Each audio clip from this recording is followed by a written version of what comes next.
ಕಾಂಗ್ರೆಸ್ನಲ್ಲಿ ಆರದ ಬಂಡಾಯದ ಬೇಗುದಿ ದೆಹಲಿಗೆ ಹೋಗಲು ಮುಂದಾದ ಎಚ್ಸಿಎಂ ಸಿದ್ದು ವಿರುದ್ಧವೇ ಮಹಾ ಕೆಂಗಣ್ಣು ಇದೆಯಾ? ಹಾಗಾದ್ರೆ ಕೆಪಿಸಿಸಿ ಅಧ್ಯಕ್ಷ ಹರಿಪ್ರಸಾದ್ ಸಭೆ ಹಮ್ಮಿಕೊಂಡಿದ್ರು. ಕಾಂಗ್ರೆಸ್ ಪದಾಧಿಕಾರಿಗಳ ಮೀಟಿಂಗ್. ಕಾಂಗ್ರೆಸ್ನಲ್ಲಿ ಬಂಡಾಯದ ಬೇಗುದಿ ಆರ್ತಾ ಇಲ್ಲ. ದೆಹಲಿಗೆ ಹೋಗಲು ಮುಂದಾಗಿದ್ದಾರೆ ಇಲ್ಲಿ ಎಚ್ಸಿಎಂ. ಹಾಗೆ ಸಿದ್ದು ವಿರುದ್ಧವೇ ಮಹಾ ಕೆಂಗಣ್ಣು ಇಲ್ಲಿ. ಕೆಪಿಸಿಸಿ ಅಧ್ಯಕ್ಷ ಹರಿಪ್ರಸಾದ್ ನೇತೃತ್ವದಲ್ಲಿ ಸಭೆ ಹಮ್ಮಿಕೊಳ್ಳಲಾಗಿತ್ತು. ಕಾಂಗ್ರೆಸ್ ಪದಾಧಿಕಾರಿಗಳ ಮೀಟಿಂಗ್. ಪದಾಧಿಕಾರಿಗಳಿಂದ ತೀವ್ರ ಅಸಮಾಧಾನ ವ್ಯಕ್ತ ಆಗ್ತಾ ಇದೆ. ಕಾಂಗ್ರೆಸ್ನಲ್ಲಿ ಬಂಡಾಯದ ಬೇಗುದಿ ಆರ್ತಾ ಇಲ್ಲ. ಸದ್ಯ ಇದೀಗ ದೆಹಲಿಗೆ ಹೋಗಲು ಕೂಡ ಪ್ಲಾನ್ ಮಾಡ್ತಾ ಇರುವಂತದ್ದು. ಇವತ್ತು ಕೆಪಿಸಿಸಿ ಅಧ್ಯಕ್ಷರ ನೇತೃತ್ವದಲ್ಲಿ ಸಭೆ ಹಮ್ಮಿಕೊಳ್ಳಲಾಗಿತ್ತು.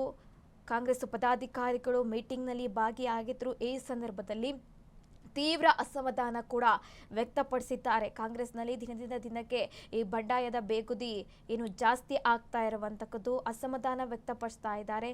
ಶಾಸಕರು ಪಕ್ಷದ ವಿರೋಧವೇ ಇದೀಗ ಆಕ್ರೋಶ ವ್ಯಕ್ತಪಡಿಸಿರುವಂತದ್ದು.